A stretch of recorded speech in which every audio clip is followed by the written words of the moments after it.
as we look ahead to the big game in England this weekend, no doubt about as to which one it is. It is Manchester City taking on Arsenal, top of the table class. Just the 5th game of the campaign. Of course, we know how important this could prove to be come the end of the season. City, perfect so far this campaign. Looking to continue that 100% start to the season. According to the bookies, they are favourites. Arsenal coming in at 17-5 underdogs as we welcome in Ian Darke and Nedum Onuoha with us as we look ahead to this clash. Gentlemen, let's get straight to it. Let's take a look at everyone's predictions, shall we? Nobody is going for an Arsenal win. Everyone seems to agree that it is going to be a tight affair. Nedum's going for 2-1, Stevie 1-0, Craig 1-1. I'm going for 0-0. Ian, you're going for 0-0. What's wrong with you, man? Come on. Well, it was 0-0 last season. I mean, Arsenal have got a terrific defence. I think they've kept clean sheets in 9 of their last 10 away games in the Premier League. So I think they're super organised. Gabriel, Saliba, the goalkeeper's in fantastic form. Saw that in the Champions League the other night. So I think they can shut City out again and get a point. Oh. Yeah. Let's just make that noise, shall we, for the next half an hour? 0-0. No, we get all that, but, you know, look, they're not playing... You know, they're not playing City every week, are they? So, yeah, you haven't got that attack to sort of deal with. Look, one of the reasons I've gone for a draw is, like, all the talk about, you know, Odegaard's injury and Rice being out last week.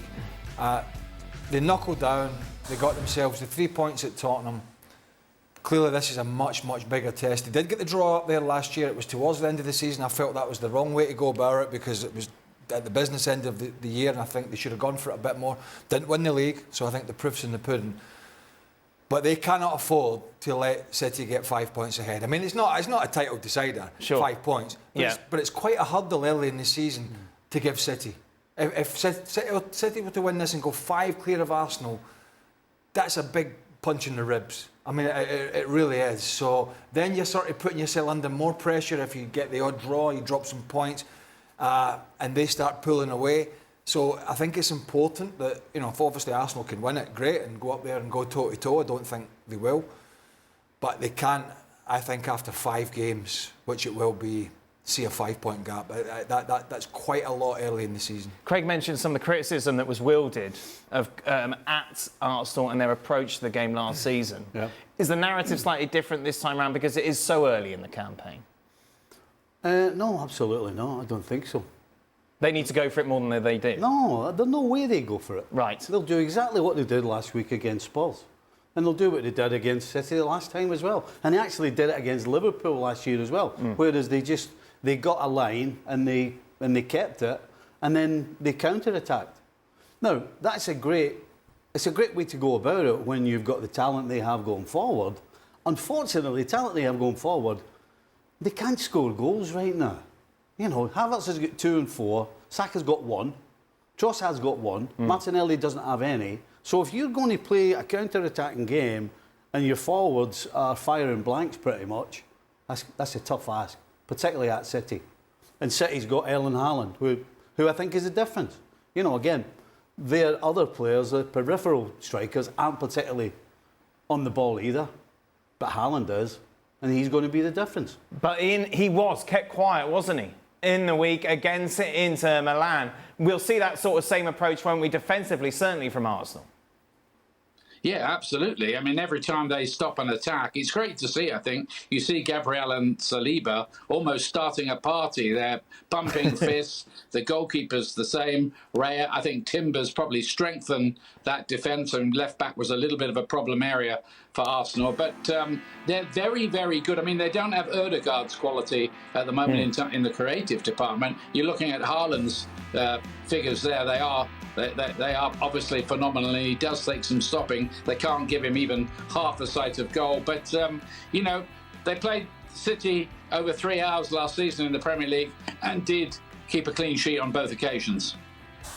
What did you make of Arsenal's performance against Atalanta? It was very European for them, isn't it? It's kind of what we're used to seeing, isn't it? Away against Bayern, away against Porto, kind of this weird playing within themselves. It was tepid.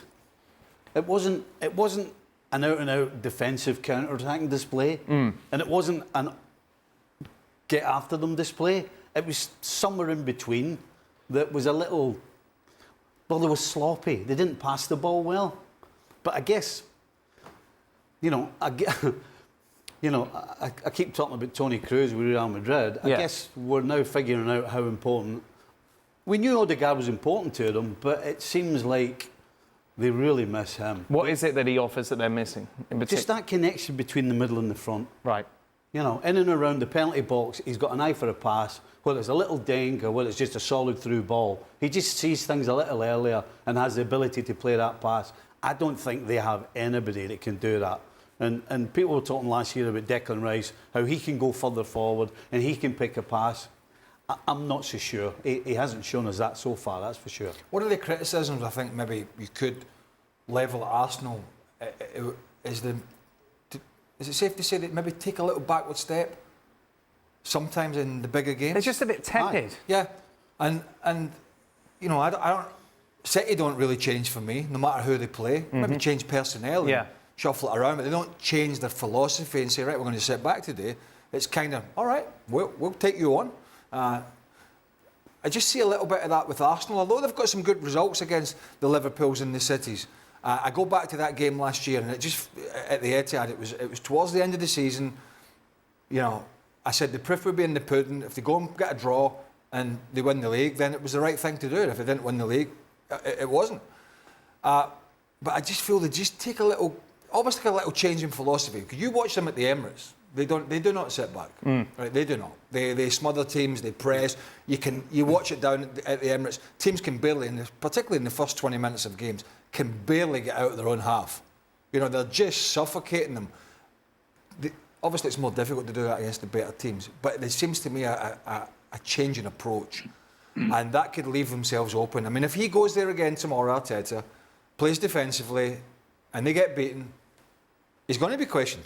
They say, well, you let City have it, you sat back, you try to be defensive again, it has not worked. So he's in a bit of a quandary, I think, about how he goes about it. Ian, what do you think? Well, it's interesting. I think one thing that's very much in Manchester City's favour is they've had an extra day's rest. They had a home game in the Champions League. Not only did Arsenal have to play later, but they've also had to travel as well. I mean, they should be over that. I think they flew back straight after the game in Italy. So, that's one thing maybe just to weigh into it. But I'm not quite sure I agree with Craig. I don't think Arsenal lost the title, did they, because they drew at Manchester City. OK, had they won there, they would have been champions. But it was the home defeat by Aston Villa, and they slipped up again around that time, I seem to recall. I mean, I think they're just taking a sensible view. I mean, Arteta was at Manchester City. He knows Pep. He knows those players. And I think he generally takes the view, and I think most people would agree, it would be pretty suicidal to go there and be too gung-ho about it. But I think you've seen in the last week, first Brentford and then Inter go there and play it pretty cleverly, tight at the back, but quite enterprising with counters and creating chances. Is that not more to do with the fact that City haven't been at the best going forward, though? Right. Do you really want to... I mean, when you've got a back line like Arsenal, I guess you can go and do that and sit tight. But there's not many teams can do that against Manchester City. If you want to gamble and say we're going to sit on the edge of your box... Now, it's a different thing if they're forced back. But I can see Arsenal doing that. I can see them sitting way too deep. Because they did it last week at Tottenham. So are you telling me that they're all of a sudden going to go from that and go to Man City and try and be on the front foot? I just don't see how it happens. You're asking for trouble. If you think you can go sit tight, albeit against a City side that are not quite firing going forward, but at any stage they could just catch fire and then you're in big trouble. You sit back at Tottenham, and particularly this Tottenham side is a bit different, isn't it? They can't hit a barn door in the Premier League at the start of this season. Yes. So the City's completely different. The one thing I don't get here is I'm not suggesting being gung-ho, but I go back to it. Klopp's Liverpool did not it's like a boxing match. They didn't go and stand on the ropes. They didn't.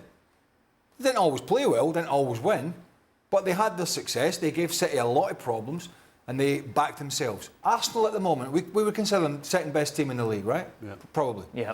Are we saying the second best team in the league that have challenged City for 2 years for the bulk of the season can't go there and play their own game? I mean, we're not talking about City against somebody in 16th here. So that's what I'm saying. I They've never done it. And that's the point. They have changed the philosophy for some of these bigger games. Let's welcome in Nedum now. I think we fixed your technical issues, Nedum. Obviously, you take a look at this game. You've gone for a City win. We're talking about Arsenal and what they're going to bring to the table and whether or not it's going to be similar to what we saw last season. To be honest, I think it kind of feels to me like perhaps it will. I think as we saw with Arsenal last weekend when they played against Spurs, I thought Arsenal could have had an approach which maybe was more on the front foot in terms of trying to keep good possession in the opposition half, creating tons of chances. But it wasn't really one of those games. And yes, they found a way to win that game and to sort of control the way that Spurs were attacking them. But they had, I think it was 36% possession. I think the Arsenal players are capable of having more, even in that derby itself. And I think when you look at this next game against Man City, well, maybe the game they just played against Atalanta is a sign as well. I thought defensively Arsenal were really good. But in terms of how they wanted to attack against the team who offered them a different threat in terms of going man-to-man, just all across the pitch, I again thought they would have created more. I thought some of the matchups that they had were probably favourable to them. But it didn't feel for the players in that moment that, you know, the whole attacking side of things was as important. And yes, it's a good point on the road in Europe. But as the guys are saying, you know, a lot of people perceive these guys to be the second best team in the Premier League. So them travelling around, you'd expect them, in my opinion, to do better. So I think as you look at this game against Man City now, I think they will sort of take what they're given. I think they will try and keep possession, but they know themselves that the threat on the counter-attack is going to be a huge one for them. And as a consequence, maybe there will be times when they'll go without the ball. But ultimately, you know, if it leads to them winning the game, then I suppose they'll be happy with it. 0-0, of course, between Atalanta and Arsenal, the same scoreline between City and Inter, Nedum. It almost had a pre-season friendly feel about it.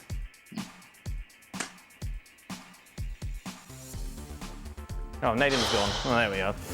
Ian, do you agree that it was quite flat, wasn't it, that tie against Inter? Yeah. I think it's the new format. You know, you've got 8 games to go through, and teams like Manchester City and Inter know that they're going to probably finish in the top 8. So if you drop a couple of points early on against quality opposition, there's nothing really to get too upset about. It's not too heartbreaking. I think you saw that at the end, didn't you, with that byplay with Erling Haaland and Ajerbi, you know, having a bit of banter and a bit of a laugh about everything. Yeah, they both dropped a couple of points. It was a pretty good game to watch, I think. But, you know, there's not enough jeopardy, is there, really? With 8 games, the big teams have got 7 games to put any problems right again.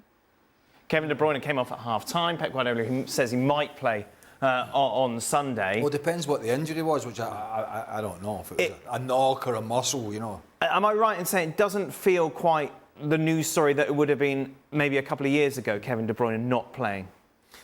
Yeah, maybe a little bit, but he has looked sharp at the start of the season. Mm-hmm. I said to you when I was watching that game, I think it was a couple of weeks ago down at West Ham, they were all... I mean, West Ham, they're a decent side, West Ham, but every City player was on the ball. And he looked as sharp to me that day as he had been for quite some time. Obviously, he had 6 months out last year, came back in, it was fits and starts for him, had a terrible FA Cup final, did not... Well, he was okay, it wasn't... The Belgian performances weren't down to him, but I think he did look a little heavy-legged. He's obviously had a little bit of a rest, and I think he's looked quite sharp. But yeah, you're absolutely right. They're not so reliant on De Bruyne as they once were. I think maybe Erling Haaland is a little bit with some of those early balls in that he plays in behind. But I think City have enough players to come in and be able to handle that. And why would you risk him if there's even a doubt? You look at the two teams, right? Odegaard goes out, and he brings in Partey and Jorginho. Mm-hmm. De Bruyne, if he's out, they bring in Foden. Yeah. Says it all, doesn't it? Let's just confirm the rest of the matches, shall we, that are taking place in the Premier League over the next 48 hours. The early time, intriguing one on Saturday morning. West Ham taking on Chelsea.